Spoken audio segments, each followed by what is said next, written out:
मैं coming sir. Good afternoon sir. Good afternoon बैठो।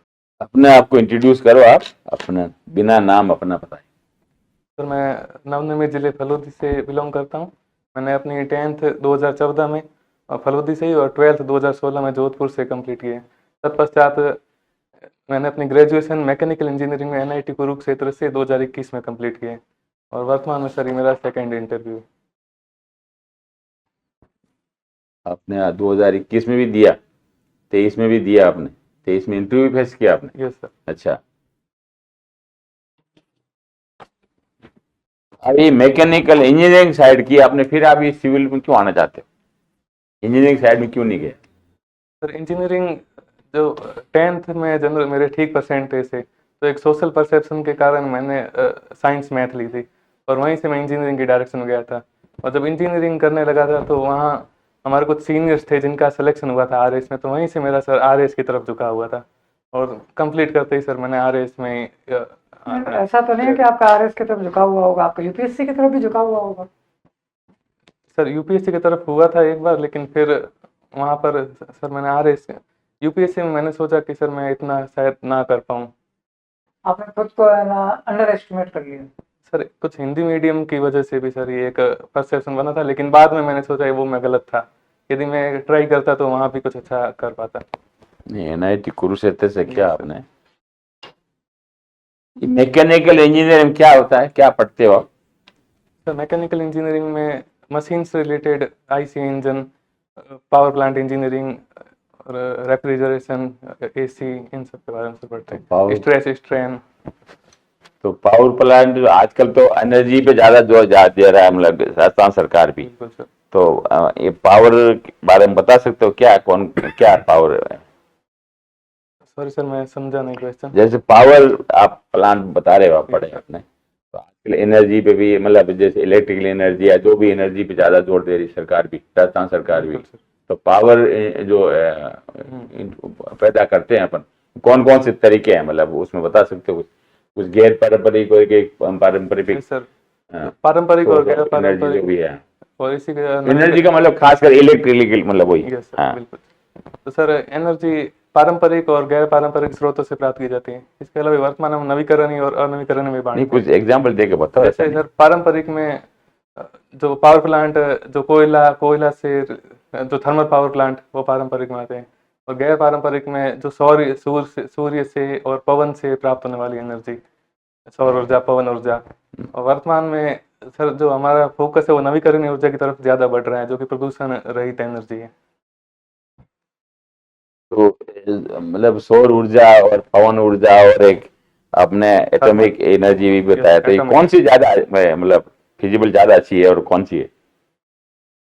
Sir ये प्रदूषण के, यदि प्रदूषण के अकॉर्डिंग देखें तो सर सौर ऊर्जा, पवन ऊर्जा ये प्रदूषण रहित है और एटॉमिक एनर्जी में भी प्रदूषण इतना नहीं है। जबकि पावर प्लांट में कोयला से जो पैदा होती है उसमें सर पॉल्यूशन की वजह से वहां से हम नवीकरणीय ऊर्जा तो स्रोत की तरफ बढ़ रहे हैं। सौर ऊर्जा वैसे ठीक है, लेकिन वो एनवायरमेंट भी तो देखना पड़ता है, और हरियाली भी तो, जैसे अब आजकल बीच चला वो इधर खेजड़ी वगैरह विरोध कर रहे हैं लोग, तो फिर कैसे सौर ऊर्जा को आप डेवलप करोगे जब सर इसमें पर्यावरण फिर को ध्यान रखते हुए? बिल्कुल सर, इसमें हमें वैसे देखना पड़ेगा जहाँ पर बंजर भूमि है या GPS, सॉरी सर, उपग्रहों की मदद से इमेजिंग करके जहाँ पर बंजर भूमि है और जहाँ पर हरियाली नहीं है, तो वहाँ बंजर भूमि का इनको स्लॉट में लगाया जाए। एक साथ ही पूरे ग्राउंड में ना लगाया जाए, छोटे छोटे स्लॉट में लगा के सौर प्लांट को लगाया जाए सर। इससे एक समस्या के जो पश्चिमी राजस्थान में खेजड़ी है, इनको ना काटना पड़े। अभी सरकार की हाल ही की स्कीम आई थी राजस्थान सरकार की, कि कुछ घरेलू में सौर ऊर्जा को प्रोत्साहन देते हुए मुफ्त मुफ्त बिजली योजना, इसके बारे में कुछ बता सकते हो? कैसे करेंगे, क्या है इसकी? राजस्थान सरकार की अभी स्कीम चलाई है अभी इन्होंने, मुफ्त बिजली, मतलब कुछ लिमिट तक मुफ्त बिजली देंगे, लेकिन उसके लिए सौर ऊर्जा के लिए कुछ उन्होंने प्रोविजन किए। प्रधानमंत्री सूर्य घर बिजली, जो घर घर बिजली योजना, उसे राजस्थान में इम्प्लीमेंट किया जा रहा है। इसमें अच्छा। ये सर 3 किलोवाट तक यदि सोलर प्लांट लगाए छत पर तो 78,000 की सब्सिडी मिल रही है सर। सब्सिडी मिलेगी मतलब उसको? अच्छा, मुफ्त बिजली योजना कुछ नहीं है सर? सर मुफ्त के बारे में सॉरी मुझे आइडिया नहीं है। अच्छा, कोई बात नहीं। आप फलोदी के हो, ये फलोदी में जो पोखरण फलोदी में है कि बाहर है कहीं? पोखरण सर जैसलमेर जिले में। जैसलमेर में Yes, sir. उसमें नहीं आता? फलोदी से 60 ये किलोमीटर। पोखरण क्यों नाम फेमस है, क्या है? सर पोखरण परमाणु, जहाँ परमाणु परीक्षण के लिए पोखरण प्रसिद्ध है। क्या होता है परमाणु परीक्षण, कैसे किया, कुछ आइडिया बता सकते हो आप? ये सर 1974 में और 1998 में भूमिगत परीक्षण किए थे, जिसमें परमाणु जो भूमिगत परीक्षण किए थे 1998 में पांच परमाणु परीक्षण तो किए थे। भूमिगत जयपुर के आसपास भी कर सकते हैं, वहीं क्यों चूज किया, मतलब क्या है रीजन, क्या था? सर कुछ प्रकाश डालो, भूमिगत वहीं मतलब फलोदी क्यों, मतलब पोखरण ही क्यों सिलेक्ट किया? क्योंकि सर 1974 में वहाँ पहले ही कर चुके थे, तो पहले वहाँ से परिचित थे। दूसरा सर वो वहाँ पर इतनी जनसंख्या नहीं है, जनसंख्या कम है, तो आसपास इतना नुकसान ना हो, और बॉर्डर एरिया है तो पाकिस्तान को और अन्य देशों को विस्फोट संदेश देने के लिए। अच्छा, आपने NIT कुरुक्षेत्र से पढ़ाई की है, कुरुक्षेत्र के बारे में क्या बताना चाहेंगे? तो कुरुक्षेत्र होली सिटी के रूप में वर्तमान में स्थापित है, और महाभारत युद्ध के रूप में, माइथोलॉजी में महाभारत के रूप में फेमस है कुरुक्षेत्र। अच्छा, और वहाँ पर इंस्टीट्यूट NIT कुरुक्षेत्र यूनिवर्सिटी। मैं हिस्टोरिकल पॉइंट ऑफ व्यू से, माइथोलॉजिकल पॉइंट ऑफ व्यू से पूछना चाहता हूँ, उसके बारे में आप थोड़ा बताएं। से कुछ तो महाभारत जहाँ पर पांडवों और कौरवों के बीच में युद्ध हुआ था। और इंद्रप्रस्थ नाम सुना है आपने? Yes sir. इंद्रप्रस्थ और कुरुक्षेत्र में फिर क्या अंतर रहा? तो कुरुक्षेत्र में युद्ध हुआ था, इंद्रप्रस्थ जहाँ पर इंद्रप्रस्थ वर्तमान दिल्ली, वहाँ शायद इंद्रप्रस्थ, और कुरुक्षेत्र में युद्ध हुआ था दोनों सेनाओं के बीच। केवल युद्ध ही हुआ था कुरुक्षेत्र में, या किसी ने कोई बहुत ज्ञान का संदेश भी दिया था? सर भगवद गीता, भगवान श्री कृष्ण द्वारा अर्जुन को भगवद गीता का उपदेश दिया गया था कुरुक्षेत्र की रणभूमि में। भगवद गीता में कितने अध्याय हैं? 18 अध्याय। और 6 श्लोक? सॉरी सर, श्लोक के बारे में मुझे आपने एथिक्स जानकारी पढ़ा नहीं। होगा, एथिक्स में आपने गीता Yes, एथिक्स sir. पढ़ा है? ये सर पढ़ा है, मुझे अभी याद कोई नहीं है। आपका फेवरेट श्लोक? श्री कृष्ण भगवान के द्वारा यदा यदा ही धर्मस्य ग्लानिर्भवति भारतम। ये तो सबने पढ़ रखा है, दूसरा बताइए कोई। इसके अलावा सर आपके पास सिलेबस में पूरी गीता आप लोगों ने पढ़ी है, गीता एथिक्स पढ़ा है, कोई श्लोक? कभी व्यक्तिगत रूप से गीता पढ़ी है? Sorry sir. व्यक्तिगत रूप से आपने कभी लेजर टाइम में गीता पढ़ी है क्या? ये सर मैं जब 10th में था तब हम स्कूल की तरफ से सर हम उस समय गीता पढ़ी थी, भगवद गीता। तो कोई श्लोक, एक श्लोक सुना दीजिए, फिर आप मेरी तरफ से फ्री हैं। यदा यदा ही धर्मस्य के अलावा। कर्मणि वाधिकारस्ते, सॉरी सर मुझे पूरा याद नहीं, माफी चाहूंगा। चलिए, इसका अर्थ क्या था कर्मण्येवाधिकारस्ते? ये कर्मों पर सर अपना, हम कर्म कर सकते हैं, कर्मों पर अपना अधिकार, कर्म कर सकते हैं, फल पर अपना अधिकार नहीं है, कर्म के अनुसार हमें फल मिलेंगे। अच्छा, आपने अभी तो आप प्रयास कर रहे हैं, आप साक्षात्कार देने आए हैं, Yes, sir. मान लेते हैं कि दुर्भाग्यवश नहीं होता है, फिर अपने आप को आप कैसे संयमित करेंगे, कैसे संभालेंगे?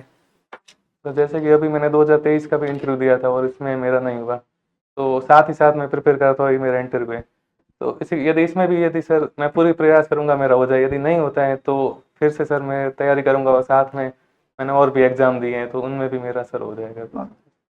लिसनिंग ओल्ड हिंदी सॉन्ग आपका इंटरेस्ट है या हॉबी है? सर ये मेरी हॉबी है, हॉबी है सर। इंटरेस्ट क्या है तेरा आपका? सर इंटरेस्ट में तो, इंटरेस्ट सर समय के अनुसार परिवर्तित होता रहता है, जैसे कि अभी कभी सब्जेक्ट पढ़ता हूँ तो उस सब्जेक्ट में इंटरेस्ट आता है, पॉलिटी हिस्ट्री अलग अलग, कभी क्रिकेट खेल लेता हूँ तो थोड़े समय के तो लिए ये इंटरेस्ट रहता है। आपकी ओल्ड हिंदी सॉन्ग की हॉबी है, ये सर कैसे डेवलप हुई है? सर ये जब मैं छोटा था तो मेरे पापा पुराने सॉन्ग सुनते थे, तो वहीं से एक मेरे मतलब थोड़ा आइडिया था। जब कॉलेज गया था मेरे पास फोन आया तो सर मैंने वहां से निरंतर सुनना स्टार्ट किया। हॉबी और हैबिट में क्या अंतर है? हॉबी सर होती है जो हम कभी खाली टाइम में करते हैं या बोर होते हैं, एक सुनने से और आदत जो हमारी बन जाती है निरंतर मतलब बिना किसी प्रयास के भी अपने आप हो जाती है। अच्छा, हॉबी से इंटरेस्ट किस प्रकार भिन्न है? सर हॉबी इंटरेस्ट समय, हॉबी निरंतर होती है जो कि हम निरंतर, जैसे कि सुनना है तो मैं निरंतर सुनना रहता हूँ, जबकि इंटरेस्ट अलग अलग हो सकते हैं। कितने एक समय में एक इंटरेस्ट हो सकता है, वहीं दूसरे समय में दूसरा हमारा इंटरेस्ट हो सकता है। तो हॉबी से व्यक्तित्व का विकास किस प्रकार होता है? सर हॉबी से सर जैसे कि हॉबी से हमारा व्यक्तित्व कुछ मानसिक, जैसे मैं पुराने हिंदी सॉन्ग सुनता हूँ तो यहीं से एक मानसिक संतुलन स्थापित होता है, मुझे सुकून मिलता है सॉन्ग सुनने से। जब भी परेशान होता हूँ या चलते चलते सॉन्ग सुनता हूँ, मानसिक संतुलन स्थापित होता है। सर कभी यदि स्ट्रेस में हो तो स्ट्रेस दूर हो जाता है, ये सर हाँ, ये फर्क पड़ता बोलिएगा। है। Yes sir. संतुलन ये के शब्द- बजाय शांति हाँ, होनी चाहिए। ये अगर इंटरव्यू के सामने बोल दिया तो थोड़ा सा आपके सर। लिए ठीक नहीं रहेगा। चलिए, कोई बात नहीं। जिले का पुनर्गठन और राज्य का पुनर्गठन है, क्या प्रक्रिया है? तो जिले का पुनर्गठन राज्य सरकार ही करती है इसमें, और राज्य के पुनर्गठन में केंद्र सरकार के द्वारा किया जाता है। प्रोसेस में केंद्र सरकार किसी भी राज्य का पुनर्गठन सामान्य बहुमत से कर सकती है। सोच के शब्द का प्रयोग कीजिए, सरकार या संसद? सॉरी सर, संसद के द्वारा किया जाता है। संसद में विधेयक लाके और किसी भी राज्य का पुनर्गठन या एक राज्य से दूसरे राज्य को अलग, ये सब किया जाता है। और जिले में राज्य सरकार के द्वारा किया जाता है, विधायिका में अधिसूचना जारी करके अलग जिले बनाए जाते हैं। अच्छा, आपके इंजीनियरिंग क्षेत्र की रियल लाइफ प्रैक्टिकल उपयोगिता क्या है? इंजीनियरिंग में कुछ स्किल्स का डेवलपमेंट होता है, तो वो प्रैक्टिकल लाइफ में यूज कर सकते हैं। जैसे आई मीन टू से, आप जैसे मैकेनिकल इंजीनियर हैं तो इसकी रियल लाइफ उपयोगिता क्या है? मतलब प्रैक्टिकल, आप किस तरह से आप अपनी स्किल को, अगर आप सिविल सर्वेंट बन जाते हैं, एडमिनिस्ट्रेटर बन जाते हैं, तो किस प्रकार से अपनी इसको जो जॉब है इसको एफिशिएंट कर पाएंगे? एक सिविल सेवक को अलग अलग डिपार्टमेंट में लगाया जाता है। तो यदि मैंने आईसी इंजन के बारे में पढ़ा है, तो यदि परिवहन के क्षेत्र में लगाया जाता है तो मैं अच्छे से कुछ रेगुलेट कर पाऊंगा। मुझे जो सीमित जानकारी जो भी है उसके बेसिस पे, पावर प्लांट इंजीनियरिंग भी पढ़ी है, विभिन्न जो सब्जेक्ट पढ़े हैं उनका अलग अलग तो आप प्रशासन की जगह पीएसयू में चले जाएंगे, आपका कहने का मतलब ये है? सर प्रशासक के तौर पर जो योजनाओं का इम्प्लीमेंटेशन होता है, जो भी जैसे चलिए, कोई बात नहीं। ऐसा कहा जाता है कि टेक्नोलॉजिकल एडवांसमेंट से प्रशासन ज्यादा इफेक्टिव होता है, क्या ये सच है? बिल्कुल सर। किस प्रकार से? जैसे सर हम वर्तमान में देख रहे हैं, टेक्नोलॉजी का यूज करके गुड गवर्नेंस को अच्छे से स्थापित किया जा रहा है। ई फाइलिंग सिस्टम, प्रशासन में देखें तो ई फाइलिंग सिस्टम, और अलग अलग जो जैसे जन सूचना जो पोर्टल है उसके माध्यम से जनता की समस्याओं का निराकरण तेजी से होता है। तो ये प्रशासन इससे बेहतर बनता है, और प्रशासकों में भी प्रशिक्षण क्षमता ऑनलाइन आने के बाद तेजी से हो रही है, और प्रशासन में कार्य भी सर तेजी से हो रहे हैं। आपकी जो टेक्निकल अप्रोच है, ये एडमिनिस्ट्रेशन को किस प्रकार मदद देगी? आपका माइंडसेट टेक्निकल है, यस सर। ठीक है, यू बीइंग ए टेक्नोक्रेट, बिल्कुल सर। किस प्रकार से एडमिनिस्ट्रेशन को बूस्ट करेगी? सर जो टेक्निकल के रूप में जो भी सर सीखा है तो वो एडमिनिस्ट्रेशन में यूज कर पाएंगे। जैसे कि तकनीक के लेवल पे यदि कोई आगे से इम्प्लीमेंटेशन होता है तो सर वो मैं अच्छे से कर पाऊंगा। सर, आज के लिए यूपीआई का बहुत ज्यादा चलन हो रहा है, इसकी मेरिट्स डीमेरिट्स कुछ बता सकते हो? कुछ क्या है यूपीआई, पहले तो क्या है अभी इसके मेरिट्स और demerits? Sir UPI unified payment interface जो एनपीसीएल के द्वारा बनाया गया, एनपीसीआई के द्वारा। और इसके जो मेरिट्स वर्तमान में सर, पेमेंट भुगतान बहुत इजी हो गया है। एक हम छोटी सी दुकान पे भी आसानी से पेमेंट कर पाते हैं सर। मेरिट्स, डीमेरिट सर कुछ अभी मुझे लग नहीं रहे सर। डीमेरिट लग नहीं रहा। एक क्यूआर पे तो लोगों के अकाउंट खत्म हो जाते हैं सर, वो साइबर फ्रॉड हो सकते हैं सर। कोई बात नहीं, आपका इंटरव्यू पूरा ठीक। Thank you sir.